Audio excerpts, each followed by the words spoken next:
നമസ്കാരം. ആഴ്ചവട്ടത്തിലേക്ക് സ്വാഗതം. 9 ദിവസത്തെ ജയിൽവാസം, ഒടുവിൽ ആശ്വാസം. ഛത്തീസ്ഗഡിൽ അറസ്റ്റിലായ മലയാളി കന്യാസ്ത്രീകൾക്ക് ജാമ്യം ലഭിച്ചു. കന്യാസ്ത്രീകളെ മതപരിവർത്തനം ആരോപിച്ച് അറസ്റ്റ് ചെയ്തതിൽ വ്യാപക പ്രതിഷേധം ഉയർന്നിരുന്നു. പെൺകുട്ടികളുടെയും വീട്ടുകാരുടെയും സമ്മതത്തോടെയാണെന്ന് അറിയിച്ചിട്ടും അതൊന്നും മുഖവിലക്കെടുക്കാതെയായിരുന്നു അറസ്റ്റും ജയിൽവാസവും. ഒടുവിൽ കന്യാസ്ത്രീകൾ പുറത്തിറങ്ങി.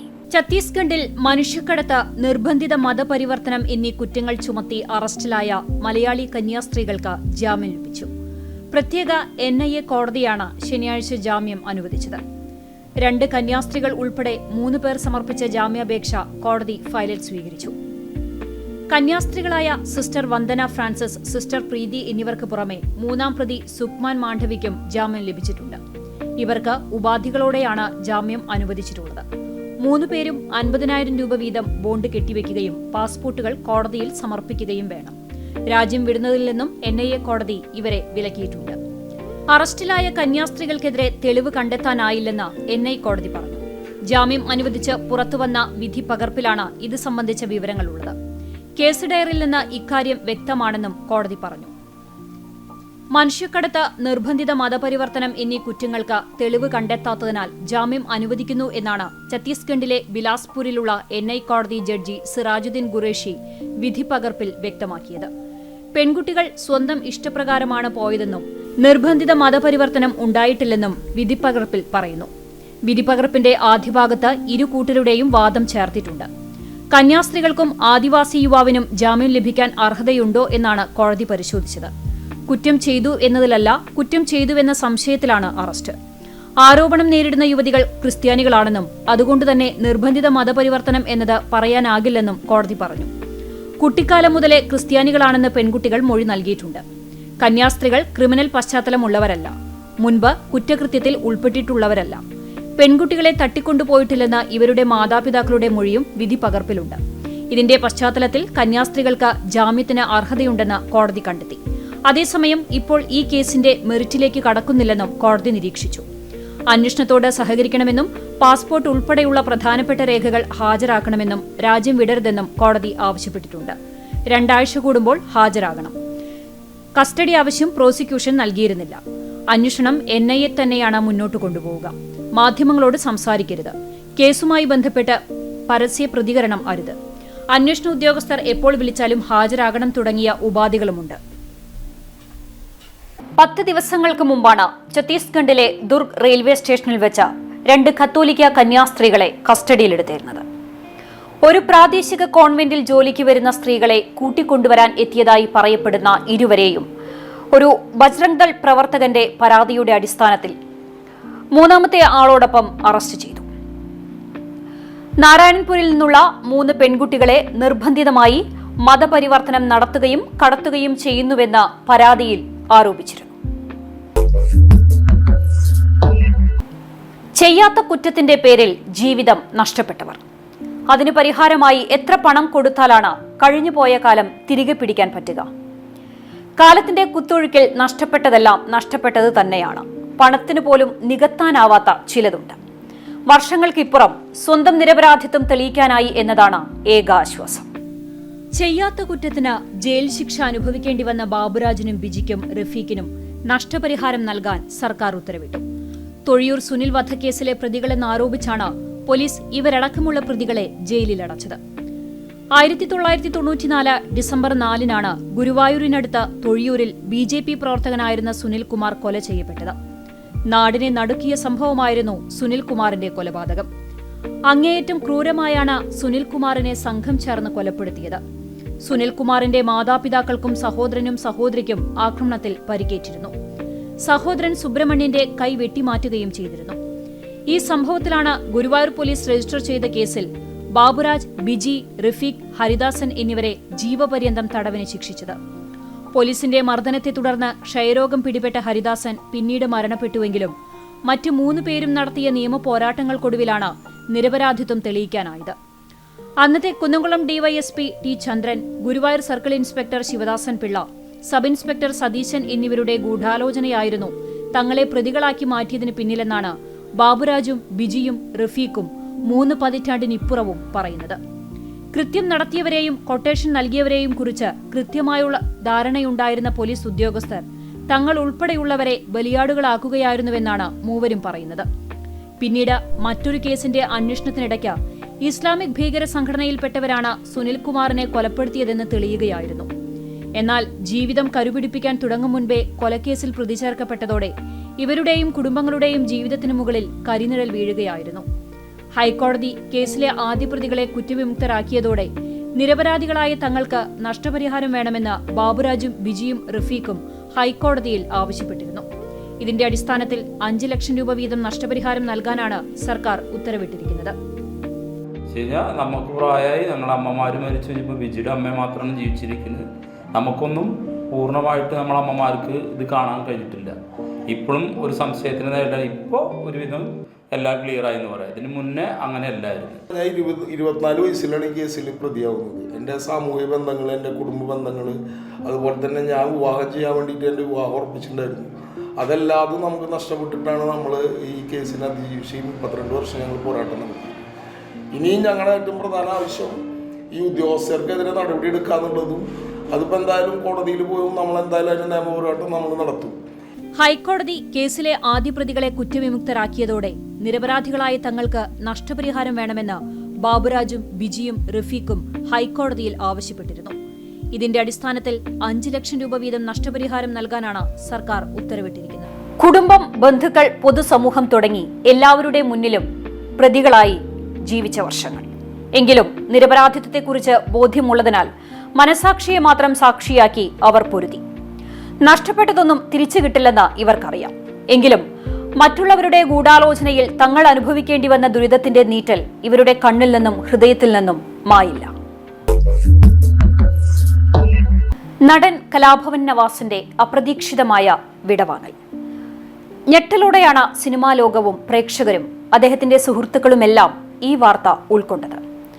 ഒരുപിടി നല്ല കഥാപാത്രങ്ങളിലൂടെ മലയാളികളെ കുടുകുടെ ചിരിപ്പിച്ച കലാകാരൻ, ഗായകൻ തുടങ്ങി ശ്രദ്ധേയനായ പ്രതിഭ ഇനിയില്ലെന്ന് വിശ്വസിക്കാൻ ഇനിയുമായിട്ടില്ല.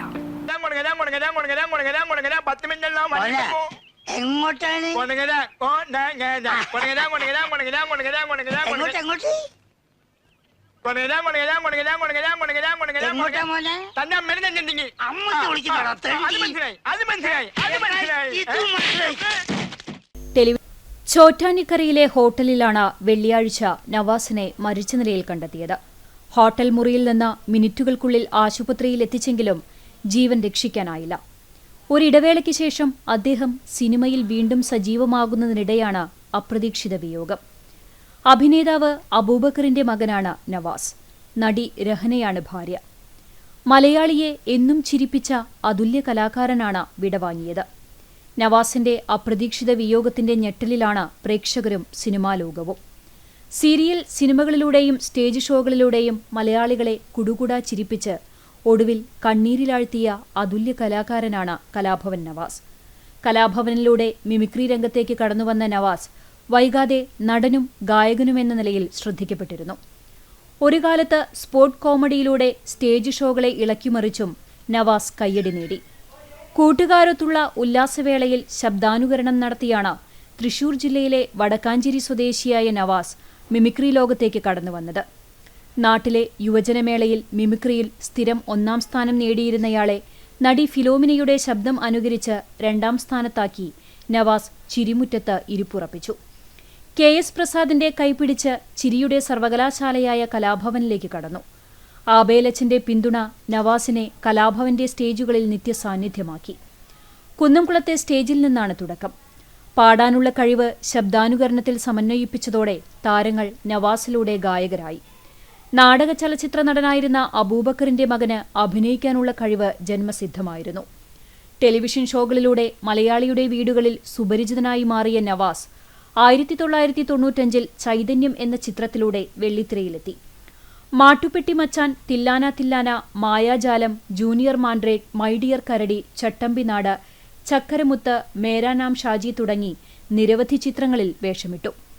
അഭിനയിച്ചതിലേറെയും ഹാസ്യകഥാപാത്രങ്ങൾ. നവാസിനെ മലയാള സിനിമ വേണ്ടവിധം ഉപയോഗിച്ചില്ലെന്ന് തോന്നിപ്പിക്കും വിധമുള്ള പ്രകടനമാണ് ഈ വർഷം പുറത്തിറങ്ങിയ ഡിറ്റക്റ്റീവ് ഉജ്ജ്വലനിൽ കണ്ടത്. ടെലിവിഷൻ കോമഡി പരിപാടികളിൽ ജഡ്ജസിന്റെ റോളിലെത്തിയിരുന്ന നവാസ് അവിടെയും പ്രേക്ഷകനെ കയ്യിലെടുത്തു.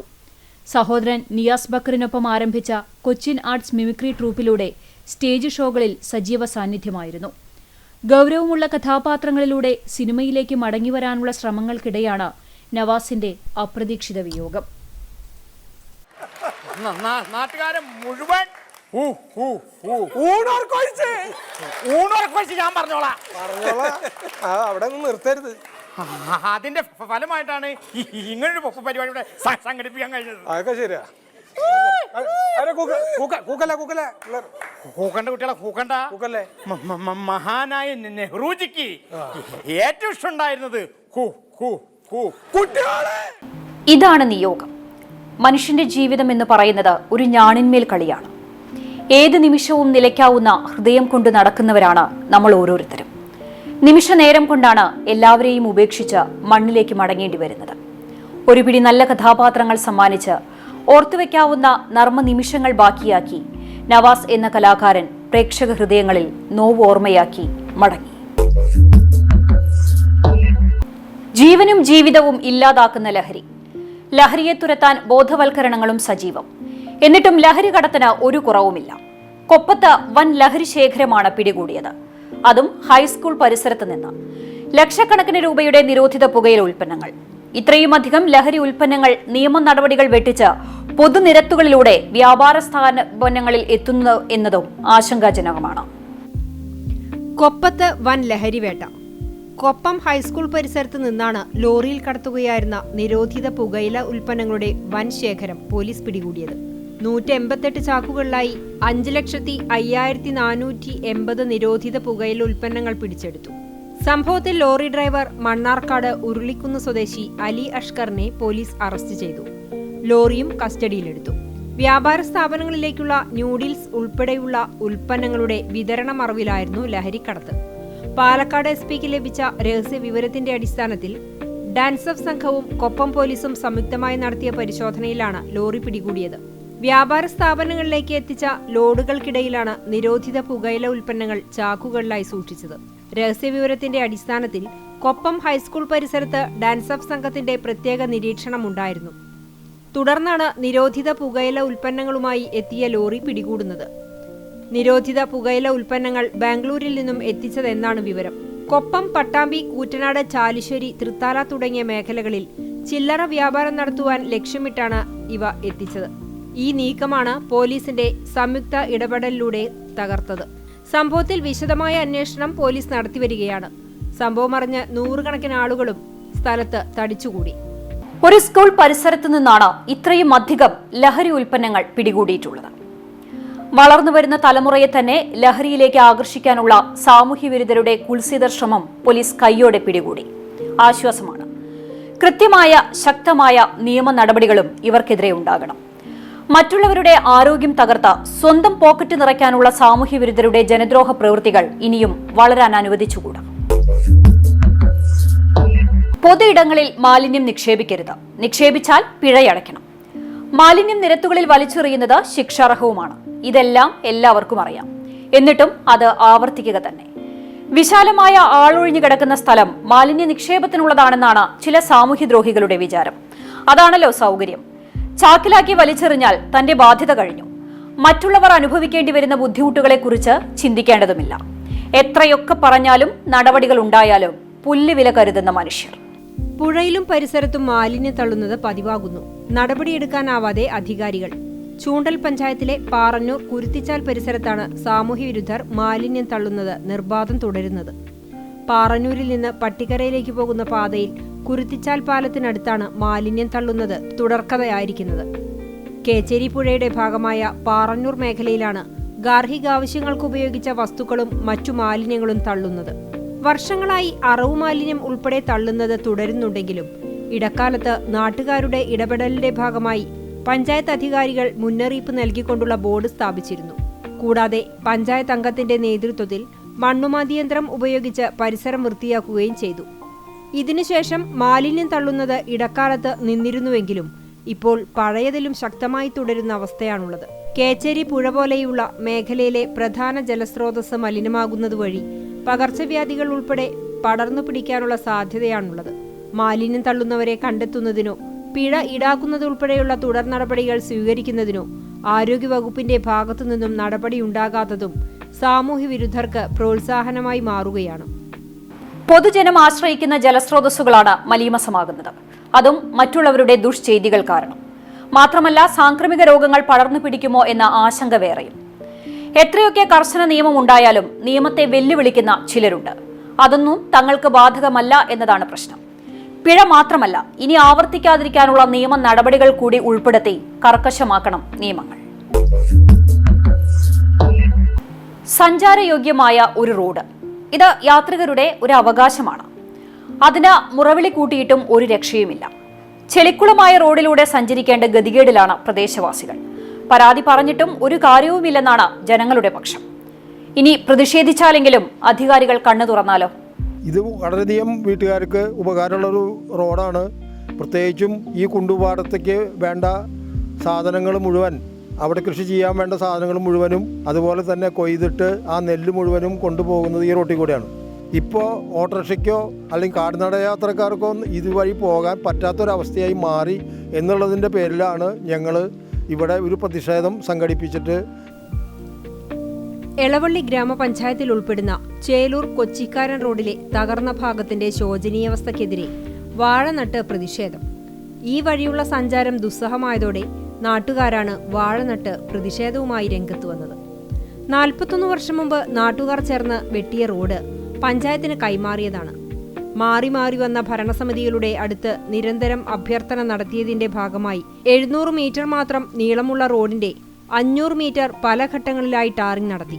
ബാക്കിയുള്ള 200 മീറ്റർ റോഡ് ചെളിക്കുളമായി കാൽനടയായി പോലും സഞ്ചരിക്കാൻ സാധിക്കാത്ത അവസ്ഥയിലാണ്.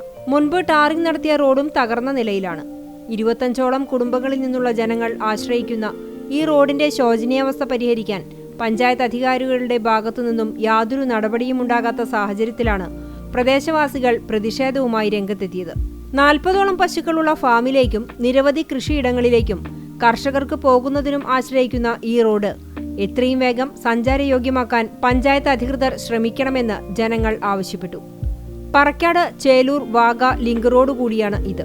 കൊച്ചിക്കാരൻ റോഡ്, അക്കരപ്പറമ്പൻ റോഡ്, കുഞ്ഞിത്താങ്കൂർ റോഡ്, കുണ്ടുപ്പാടം റോഡ് എന്നീ റോഡുകൾ സംഗമിക്കുന്ന റോഡാണിത്. രോഗികളുമായി പോകുവാൻ ഓട്ടോറിക്ഷ പോലും വരാത്ത സാഹചര്യമാണ് നിലവിലുള്ളത്. ചെളിക്കുളമായ റോഡിൽ വാഴനട്ടുള്ള പ്രതിഷേധത്തിൽ നിരവധി പ്രദേശവാസികൾ പങ്കെടുത്തു. എത്ര കുറേ പഞ്ചായത്ത് റോഡുകൾ കോൺക്രീറ്റ് ചെയ്യുന്നുണ്ട്, എന്നിട്ട് ഇവിടേക്ക് ഒരു തിരിഞ്ഞോട്ടില്ല. എത്ര അധികം ആൾക്കാർ പോകുന്ന വഴിയുണ്ട്. നേരത്തെ പറഞ്ഞ പോലെ ഫാമുണ്ട്. ഈ ഒരു രോഗിനെ കൊണ്ടുപോകാൻ വണ്ടിയോ ആംബുലൻസോ ഒന്നും ഇവിടെ പോവില്ല.